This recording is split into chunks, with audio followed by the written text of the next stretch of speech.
अस्सलामुअलैकुम वरहमतुल्लाहि वबरकातुहू। मैं दुबई में मजदूर था। एक दिन कफील की बीवी मेरे पास अपनी अमानत रखवा कर गई। कुछ दिन बाद मुझे नौकरी से निकाल दिया गया तो मैंने परेशानी में वो अमानत अपने साथ ले आया और फलों की रेहड़ी पर से अपना काम शुरू किया। कुछ सालों में अरबपति बन गया। एक दिन अचानक कफील की बीवी को फटे पुराने कपड़ों में देखा तो इनकी अमानत लौटाने लगा। वो गोली एक बार खोलकर तो देखते मैं हैरान होकर जो ही वो बैग खोला तो पाँव तले जमीन निकल गई। मैं दुबई में मजदूरियां करता था और अपने घर वालों का पेट पाल रहा था। परदेश रहना मेरे लिए इंतहाई मुश्किल था। मुझे अपने घर वाले बहुत याद आते थे, मगर इनकी आसान जिंदगी के लिए परदेश काटना मेरी मजबूरी थी। दुबई में रहते हुए मुझे 6 महीने गुजर चुके थे, मगर अभी तक मेरा वहाँ पर दिल नहीं लगा था। फिर इन दिनों मेरी मुलाकात कफील नामी एक मजदूर से हुई।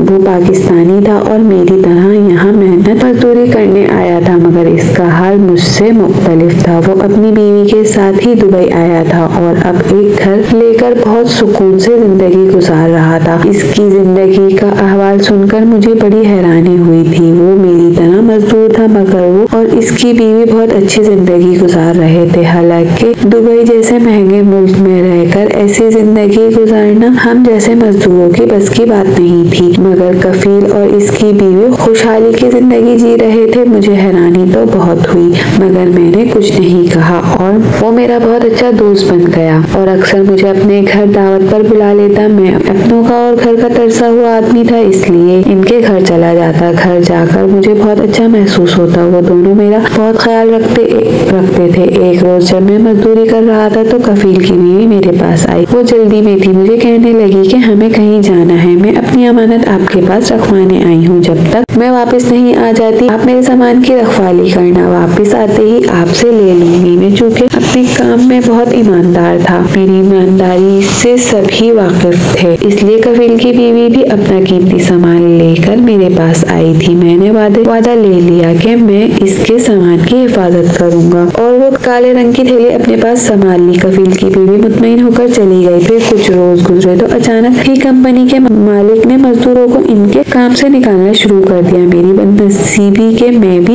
इस लिस्ट में शामिल था। अचानक मजदूरी चले जाने से मैं बहुत परेशान था। इसी परेशानी में मुझे पाकिस्तान वापस आना पड़ा। इस दौरान मैं बिल्कुल भूल गया कि कफील की बीवी ने मेरे पास अमानत रखवाई थी जो इनको वापस लौटानी थी। वो पाकिस्तान वापस आ जाने के बाद जब मुझ पर बहुत मुश्किल वक्त शुरू हो गया तो फिर जैसे तैसे मैंने फलों की रेहड़ी लगाई और दिन रात इस पर मेहनत करनी शुरू कर दी। चंद सालों में मैं अपने कारोबार की वजह से बहुत अमीर हो चुका था। मेरे पास रुपए पैसे की कमी नहीं रही। तभी एक रोज मेरे सामने एक औरत आई। वो औरत कई रोज से भूखी थी। मुझसे मिन्नत करने लगी मैं इसे खाने के लिए कुछ दे दूं। मुझे वो औरत जानी पहचानी लगी। जरा गौर किया तो ये देखकर मेरी हैरत की इंतहा नहीं रही, क्योंकि वो कफील की बीवी थी जिसने फटे पुराने कपड़े पहन रखे थे और बहुत बदहाली का शिकार थी।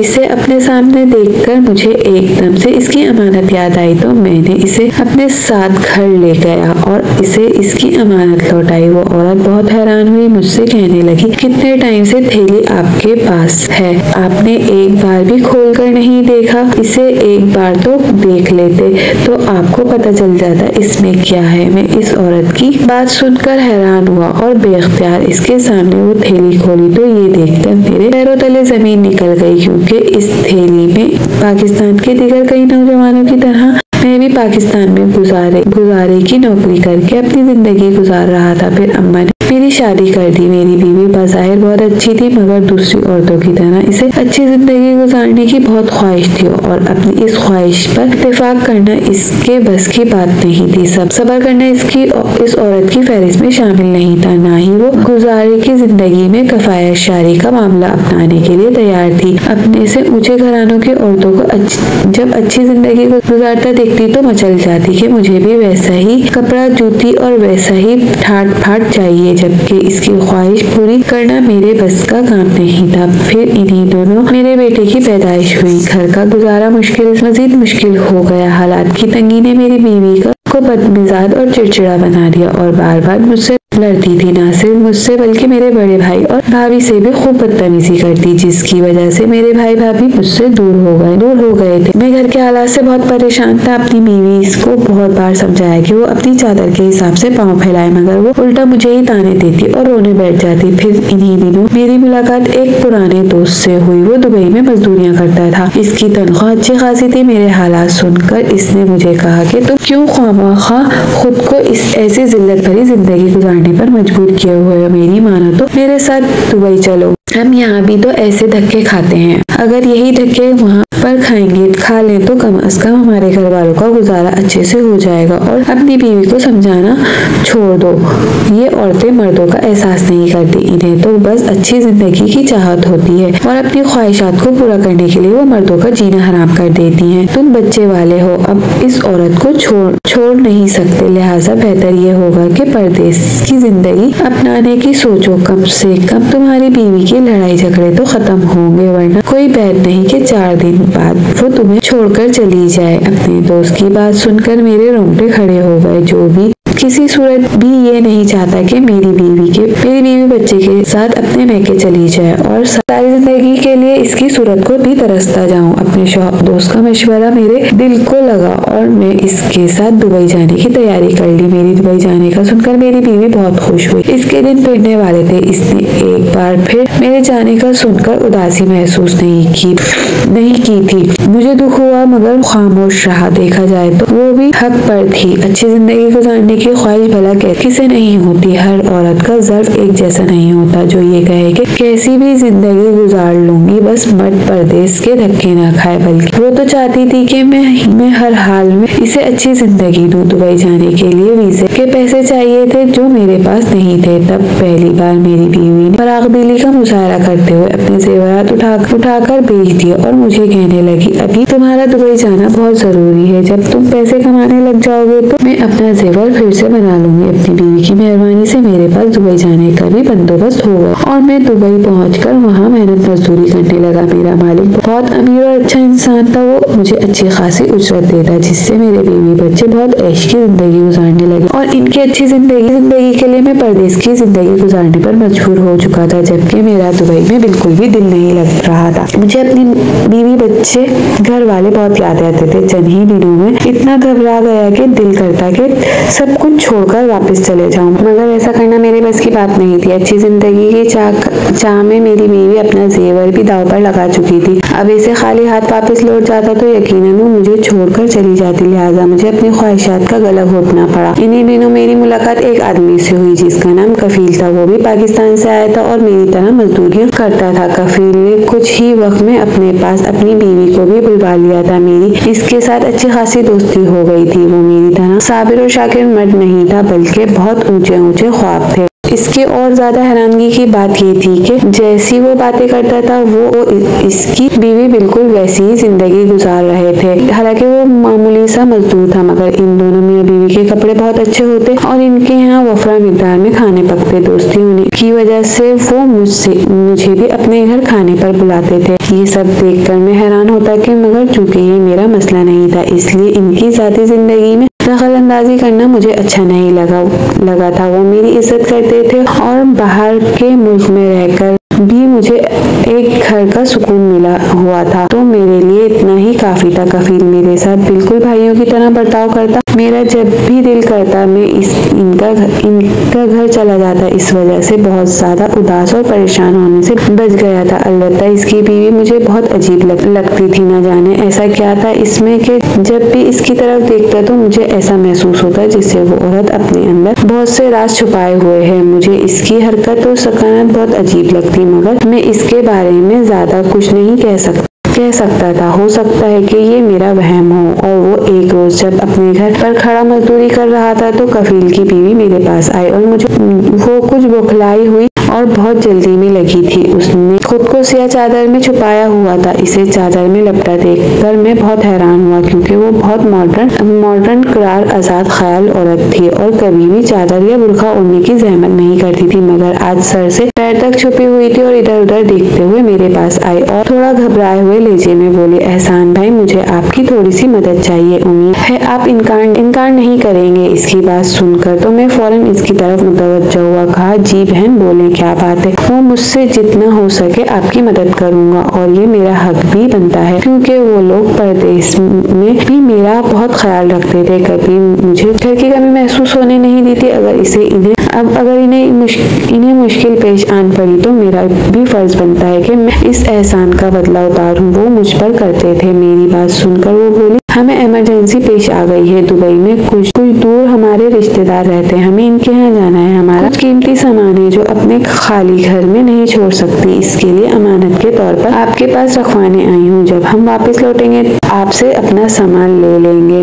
मुझे पूरा यकीन है कि आप मेरी अमानत की हिफाजत करेंगे। ये कहते हुए कफील की बीवी ने एक काले रंग की थैली मेरे हवाले की थी। वो खासी वजनी मालूम हुई थी। मैंने यही समझा कि इस थैली में इस औरत का जेवर होगा। दूसरी औरत की तरह इसको भी अपना जेवर हर चीज से अजीज और प्यारा होगा। तभी वो मेरे पास रखवाने आई थी, क्योंकि मैं अपना हर काम बहुत ईमानदारी से करता था। कभी भी उसने किसी के भी मामलात में घुसने की कोशिश नहीं की, ना ही कोई हेर फेर करने की या बेईमानी से काम चलाने की कोशिश की थी। मेरी ईमानदारी से वहाँ पर मौजूद सभी लोग वाकिफ थे और सभी मुझ पर बहुत एतबार करते थे। शायद इसीलिए कफील की बीवी ने अपने कीमती सामान के लिए मुझे चुना था। मैंने इससे वो थैली ली और कहा, आप परेशान न हो, आपकी अमानत मेरे पास महफूज रहेगी और जब आप वापस आएंगी तो आपको बिल्कुल इसी हालत में मिलेगी जिस हालत में आप इसे मेरे पास छोड़कर जा रही हैं। मेरी बात सुन वो एकदम से पुरसुकून हो गई थी और कहने लगी, शुक्रिया एहसान भाई, मुझे भी यही उम्मीद है कि मेरा सामान आपके पास महफूज रहेगा। ये कहकर वो वहाँ से चली गई और मैं भी अपना काम खत्म होने पर अपने कमरे में चला गया। वो काले रंग की थैली अपने सामान वाले बैग में नीचे की तह में छुपा कर रख दी ताकि महफूज रहे। एक हफ्ता गुजर चुका था, मगर कफील और इसकी बीवी का कोई अता पता नहीं था। सब मजदूर इसके बारे में अजीबोगरीब पेशन गोइयां कर रहे थे, मगर मैंने किसी की बात पर कान न धरे। मुझे वो औरत बता गई थी कि इनके यहाँ पर रिश्तेदार मौजूद हैं और वहाँ कोई परेशानी पेश आ गई है। इसी वजह से वो लोग गए हैं, तो जाहिर है इन्हें वहाँ पर कुछ टाइम भी लगेगा। फिर इससे पहले कि कफील या इसकी बीवी वापस आते, मेरे साथ एक दर्दनाक हादसा पेश आया जिसने मेरी जिंदगी बदल कर रख दी। जिस बिल्डिंग की तामीर में मैं मजदूरी करता था, वहाँ के मालिक के साथ किसी ने धोखा किया और धोखा करने वाला कोई पाकिस्तानी था, जिसकी वजह से मालिक बहुत गुस्से में था और तमाम पाकिस्तानियों को मजदूरी से फारिग कर रहा था। मेरी बदनसीबी के मैं भी इनकी लपेट में आ गया। अचानक मजदूरी छूट जाने पर मैं बहुत परेशान था। मुझे कुछ समझ नहीं आ रही थी। मैंने कोशिश की कि मालिक से बात करूं, मगर वो शदीद गुस्से में था, किसी की भी बात सुनने के लिए तैयार नहीं था। तो मैंने सोचा कि यहीं पर ही कहीं और मजदूरी तलाश करता हूं। फिर तब एक रोज मुझे मालिक ने अपने पास बुलाया और कहने लगा, एहसान, एक पाकिस्तानी धोखे की वजह से मुझे किसी पर एतबार नहीं रहा, मगर क्योंकि तुम सारा वक्त बहुत ईमानदारी से काम किया है, लिहाजा तुम पर एक एहसान करता हूँ कि तुम्हें पुलिस के हवाले नहीं करूंगा और न ही तुम्हारी तफ्तीश होगी। तो ये बेहतर होगा कि तुम फौरन पाकिस्तान चले जाओ, क्योंकि बाकी सबको मैं पुलिस की तहवील में देने वाला हूँ। जब तक धोखेबाज हाथ में नहीं आ जाता, मैं किसी को माफ नहीं करूंगा। मेरा बहुत बड़ा नुकसान हुआ है और मेरी नजर में सभी मशकूक हैं। बस तुम्हारे साथ भलाई करने का मेरा दिल हुआ तो मैंने तुम्हें बता दिया। तुम आजकल में यहाँ से वापस चले जाओ और यहाँ काम ढूंढने की कोशिश मत करना। मालिक की बात सुनकर मेरे हाथ पैर फूल गए। इसने वाकई मेरे साथ भलाई की थी और मुझे जेल की हवा खाने से बचा लिया था। मैंने पहली फुर्सत में सामान पैक किया और पाकिस्तान वापस आ गया। इस परेशानी में मैं बिल्कुल भूल गया कि कफील की बीवी मेरे पास अमानत रखवा कर गई थी और वो अमानत मुझे इनको वापस लौटानी थी। अपने काम से निकालने जाने वाली बात मैंने अभी तक अपने घर वालों को नहीं बताई थी। मुझे पता था ये बात सुनकर मेरी बीवी फसाद खड़ा कर लेगी। वो किसी सूरत भी नहीं चाहती थी कि मैं काम छोड़कर पाकिस्तान वापसी आऊं, मगर अब दुबई में रुकना मेरे लिए मुमकिन नहीं था। मुझे अपने वतन वापस लौटना ही था। मैं अपने घर वालों से मिलने की खुशी थी और एक तरफ मुझसे परेशानी खाई जा रही थी कि अपनी बीवी को किस तरह मुतमईन करूंगा। इसे खुश करने के लिए मैंने इसके लिए ढेर सारा सोने का जेवर भी खरीद रखा था। मुझे थोड़ी सी उम्मीद थी कि शायद इतना जेवर और अच्छे जोड़े देखकर वो बहल जाएगी और मेरी बात का यकीन कर लेगी। मैंने सोच लिया था कि पाकिस्तान में भी ऐसे ही मेहनत मजदूरी करके अपनी बीवी के अखराजात पूरे करूंगा ताकि इसे किसी परेशानी का सामना न हो और वो फिर से मेरे बैरून मुल्क जाने की जिद न पाले। मगर ऐसा करने की नौबत ही नहीं आई थी। मुझे अपने सामने अचानक पाकर वो खुश हुई मगर हैरान भी हुई। बेख्तियार पूछने लगी, क्या बात है एहसान, इतने अचानक छुट्टी लेकर वापस आ गए? अपने आने बताया ही नहीं। अभी तो तुम्हें 1 साल मुश्किल से हुआ था, जबकि तुमने कहा था कि 3 साल बाद तुम्हें छुट्टी मिलेगी। फिर इतनी जल्दी वापस कैसे आ गए? वो अच्छी खासी मशकूक हो चुकी थी और जो बज़ाहिर खुद को बहुत मजबूत बनाए हुए था एकदम से घबरा गया और फिर हिम्मत करके बोला, सोचा तो मैंने भी यही था कि 3 साल बाद वापस आऊंगा, मगर क्या करूं, नसीब भी ऐसा है। जैसे जिसके पास काम करता हूँ वहाँ पर किसी ने धोखा दिया और मालिक को बड़ा नुकसान हुआ। इसने हम सबको मजदूरी से निकालकर पाकिस्तान भेज दिया। मैंने कोशिश की थी कि वहीं रहकर कोई काम ढूंढ लूं, मगर पाकिस्तान के किसी भी मजदूर को वहाँ पर रुकने की इजाजत नहीं थी, लिहाजा मैं वापस आ गया। मगर तुम फिक्र नहीं करो, मैं यहाँ पर इतनी ही कमाई वाला काम ढूंढूंगा, तुम्हें परेशानी नहीं होगी। मैंने बीवी को तसल्ली देने की कोशिश की जबकि मेरे दिल पर ढेरों बोझ आन गिरा था। न जाने कैसी औरत अल्लाह ने मेरे नसीब में लिख दी थी जिसको बिल्कुल भी मेरी परवाह नहीं थी। इस वक्त भी मेरी बात सुनकर वो दिल थाम कर बैठ गई और वावेला करने लगी, मुंह फुला लिया। मेरे भाई भाभी भी मेरी बीवी की बदनसीही की वजह से मुझसे कतई ताल्लुक कर चुके थे। मुझे बहुत दुख हुआ था, मगर अब मेरे पास वक्त नहीं था कि मैं अपने भाई भाभी को मनाता या बीवी को समझाने की कोशिश करता। फिलहाल तो मुझे अपने हाथ पैर मारकर कोई अच्छा काम ढूंढना था, मगर बहुत कोशिशों के बाद भी मुझे कोई काम ना मिला और मेरी बीवी का पैमाना लबरेज हो गया। एक दिन अपनी माँ के सिखाने पर मेरी बीवी मेरे दोनों बच्चों को मेरे पास छोड़कर मेके चली गई और कहने लगी, अब तभी वापस आऊंगी जब तुम ढंग की नौकरी मिलेगी, वरना भूल जाओ और अपने बच्चों को खुद पालो। मैं इनकी जिम्मेदारी उठाने का ठेका नहीं ले रखा। मुझे अपनी बीवी से इस संगदिली की उम्मीद नहीं थी। अपनी मनपसंद जिंदगी की खातिर वो हर हद पार करने को तैयार थी। इसे अपने बच्चों की परवाह नहीं थी जो बहुत मासूम थे और माँ के बगैर नहीं रह सकते थे। मैंने अपनी बीवी को बहुत समझाया, मगर इसने मेरी एक नहीं सुनी और बच्चों को रोता धोता छोड़कर मैके चली गई और मुझसे राब्ता भी खत्म कर लिया। तब मुझे भी अपनी बीवी पर बहुत गुस्सा आया और मैंने इसको तलाक दे दी। इसी औरत को अपने साथ बांधने रखने का मेरा दिल भी नहीं किया, जो मुश्किल वक्त में मेरा साथ देने के बजाय मुझे छोड़ गई और बच्चों को भी तकलीफ में डाला। अपनी बीवी के चले जाने के बाद कई दिन तक मैं अपने मासूम बच्चों को माँ के लिए रोता बिलखता देखता रहा। मैंने इनको संभालने की बहुत कोशिश की, मगर वो माँ के आदी थे। इसकी जुदाई में बीमार पड़ गए। अपने बच्चों की परेशानी में मैं काम ढूंढने के काबिल भी नहीं रहा। मैंने अपने भाई भाभी को मनाया और अपनी भाभी से गुजारिश की कि वो मेरे बेटों को संभाल ले। मेरी पेशकश पर मेरी भाभी खुशी से फूले नहीं समा रही थी। इसकी परवान गोद में 2 फूल से बच्चे आ गए थे। इसे भला और क्या चाहिए था। वो बहुत प्यार से मेरे बच्चों को संभालने लगी। इसकी मोहब्बत और शफकत से मेरे बच्चे भी संभल गए और इनको माँ की आगोश मिल चुकी थी। एक रोज मेरी भाभी ने मेरे सामने एक अजीब सी शर्त रख दी। इसने मुझसे कहा कि मैं तुम्हें अपना जेवर देती हूँ, तुम वो बेचकर इससे कोई कारोबार कर लो। तुम ईमानदार हो, तुम्हारा कारोबार बहुत जल्द बढ़ेगा। और फिर अल्लाह और इसके रसूल ने भी तो कहा है, अपना कारोबार करो, कारोबार में बहुत बरकत होती है। मैं अपने जेवर की वापसी का तुमसे मुतालबा नहीं करूंगी। जब भी तुम इस काबिल हो जाओ तो मुझे मेरे जेवर लुटा देना। इसके बदले तुम अपने दोनों बेटे हमेशा के लिए मुझे दे दो। मैं अपनी भाभी की दिली जज्बात समझता था। वो औलाद के लिए तरसी हुई थी, इसे बच्चों की कदर थी। जबकि दूसरी तरफ मेरी बदबख्त बीवी थी जो दुनियावी ख्वाहिशात के पीछे माँ जैसे रिश्ते का तकद्दुस पामाल कर बैठी थी। मैं अपने बच्चों की तरफ से बेफिक्र हो गया और भाभी का जेवर बेचकर फलों की एक रेहड़ी लगा ली।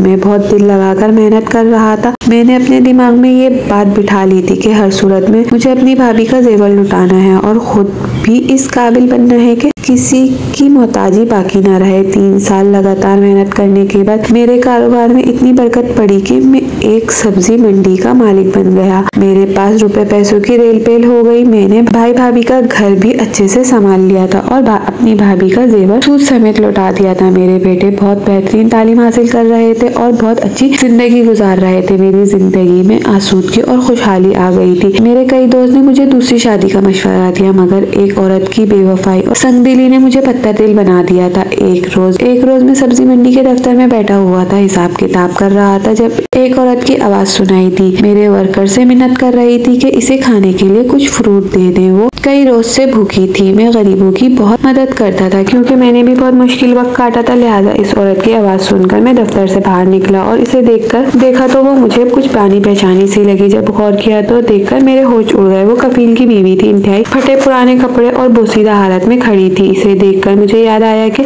इसकी अमानत मेरे पास थी। मैं बेख्तियार इसकी तरफ गया और इसे पुकारा, आप यहाँ कैसे? और इस हालत में मुझे पहचानने में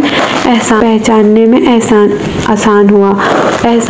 आपने अपनी इमानत मेरे पास रखवाई थी जो अभी तक महफूज है। अचानक काम से निकाले जाने की वजह से मुझे पाकिस्तान आना पड़ा और मैं आपकी अमानत आपको लौटा नहीं सका। आप मेरे साथ घर चले, मुझे अपने बारे में भी बताएं और वो अपनी अमानत भी ले ले। मेरी बात सुनकर वो औरत बहुत हैरान हुई। कितनी देर तक बेयकीनी से मेरा मुंह देखती रही। वो कुछ बोलने की हालत में नहीं थी।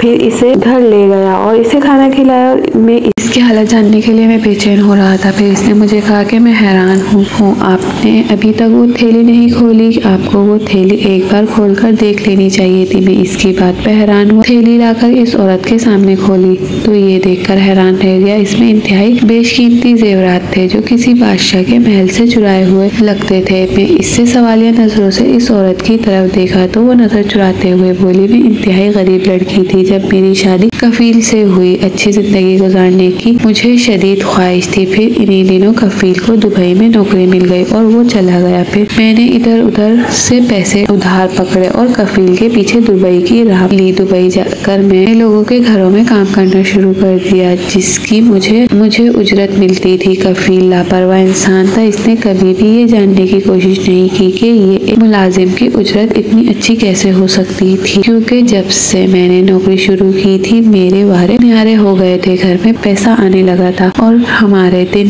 फिर गए थे। मेरी तरह वो भी अच्छी जिंदगी का ख्वाहिशमंद था। लिहाजा कुछ कभी ये नहीं जान सका कि मैं लोगों के घरों में काम के बहाने से इनके कीमती और ऐसे जेवरात चुराती जो उन्होंने कई वक्तों से अपने लॉकर में बंद रखे होते और इससे दोबारा उठाने की जहमत नहीं करते थे। मुझे यकीन होता कि वो लोग इतने अमीर हैं कि जेवर की तरफ एक अरसे तक नहीं देखेंगे और जब इनको जेवर की जरूरत पड़ेगी भी तो तब तक जेवर चोरी हुए इतना वक्त गुजर चुकेगा कि इन्हें कुछ मुझ पर शक भी नहीं होगा। मैं अपना चोरी का काम बहुत सफाई से कर रही थी। एक रोज मेरी मालकिन मुझे अपने साथ एक फंक्शन में ले गई जो बहुत बड़े पैमाने पर हो रहा था और वहाँ पर मुलाजमीन की अशद जरूरत थी। क्योंकि मैं खाना बनाने में बहुत माहिर थी इसलिए मेरी मालकिन ने मुझे वहाँ भेजा था। वो घर बहुत आलीशान महल जैसा था। इस घर की मालकिन औरत बेतहाशा अमीर थी।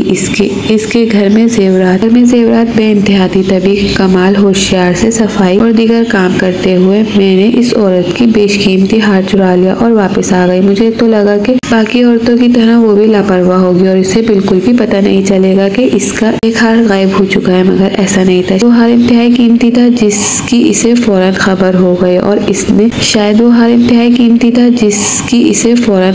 गई और इसने इस हार की तलाश शुरू कर दी। मैं ये सुनकर बहुत घबरा गई थी। मुझे अब जान खतरे में पड़ती महसूस हुई। तभी मैंने हार थैली में बंद करके आपके हवाले कर दिया। अगर मालकिन मुझे बुलवा भी लेती तो मेरे पास से वो हार नहीं निकलता और किसी को ख्वाब में भी नहीं आता कि हार आपके पास है। फिर मैं कफील के साथ घूमने फिरने के बहाने वहाँ से दूर चली गई, मगर इस औरत के हाथ बहुत लंबे थे। वो बहुत जल्द मुझ तक पहुँच गए और मुझे पुलिस के हवाले कर दिया। मेरी तफ्तीश शुरू हुई, मगर चूंकि वो हार मेरे पास नहीं था इसलिए मैं बेगुनाह साबित हुई और कुछ दिन जेल में रहा हो गई। तब तक कफील मुझसे बदजन हो चुका था। इसे लगा कि वो खराब औरत के साथ रह रहा है।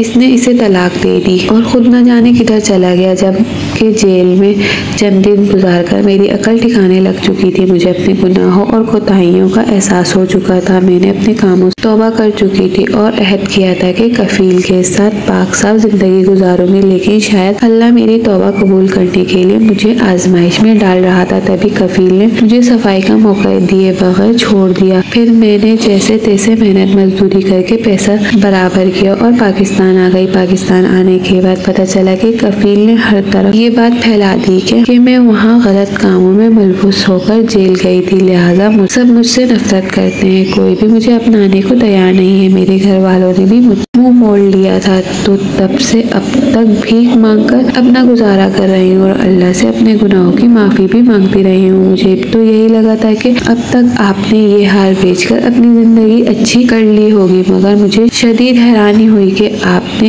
एक बार ही इस थैली को नहीं खोला। वाकई आप बहुत ईमानदार इंसान हैं। वो औरत अपनी कहानी सुनाकर खामोश हो गई। जबकि मैं ज़ल्ज़लों की ज़द में था, अल्लाह ने मुझे कितनी बड़ी आजमाइश से बचाया था। अगर मैं वो थैली खोल लेता तो यकीनन मेरे अंदर लालच जाग जाता।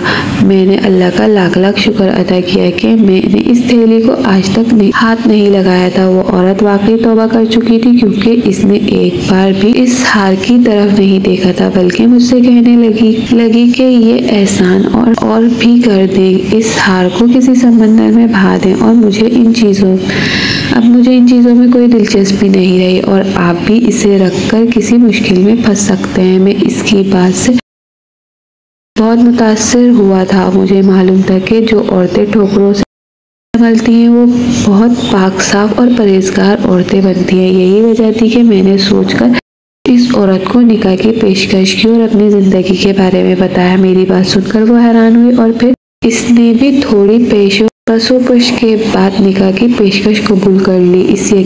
इसे यकीन हो गया था कि अल्लाह ने इसकी तौबा कबूल कर ली और इसकी आजमाइश के दिन ख़त्म हो गए। और ऐसा ही हाल मेरा भी था। मुझे भी यकीन था कि अब ये दूसरी औरत सिर्फ मेरे साथ मुखलिस रहेगी, क्योंकि इसे दुनियावी चीज़ों में कोई दिलचस्पी नहीं रही थी, बल्कि वो अल्लाह वाली बन चुकी थी। हमारी आज की ये कहानी आपको कैसी लगी? कमेंट बॉक्स में अपनी राय का इजहार ज़रूर करें और मज़ीद इस तरह की सबक आमोज़ कहानियाँ सुनने के लिए हमारी वीडियो को लाइक करें, शेयर करें और हमारे चैनल को सब्सक्राइब करें। शुक्रिया। अल्लाह हाफ़िज़।